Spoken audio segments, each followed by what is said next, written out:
আজকের আয়োজন কি হচ্ছে তোমাদের সেটাই দেখায় লাঞ্চে। তো এই যে নিয়ে নিয়েছি একটু চিকেন, আর এখানে মশলা কষা হচ্ছে, বসিয়ে দিয়েছি। তো চলো চিকেনটা ঝটপট করে রান্না করে দিই। আর আজকে রান্না করতে একটু কষ্টই হচ্ছে, কারণ গরমটা মোটামুটি পড়ে গেছে। এবার তোমার শুরু হলো। আর আমার গরমে প্রচণ্ড কষ্ট হয়, শীতেও হয় কিন্তু গরমে বেশি কষ্ট হয়।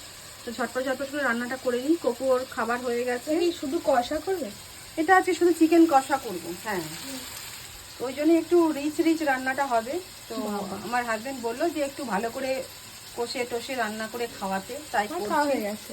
আর আমার মেয়ের খাওয়া হয়ে গেছে, আর কোকোরও খাবার হয়ে গেছে রান্না। ওরা স্যুপ খেয়েছে, এই চিকেনটা থেকে একটু স্যুপ বানিয়ে দিয়েছে ওদেরকে, ওরা স্যুপটা খেয়েছে। আর আমাদের এই রান্নাটা হচ্ছে।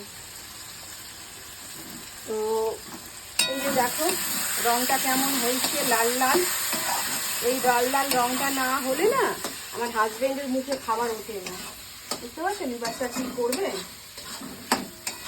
তো চলো যাই হোক, সবাইকার মন জুগিয়ে রান্না করতে হবে, তো রান্নাটা করেই ফেলি।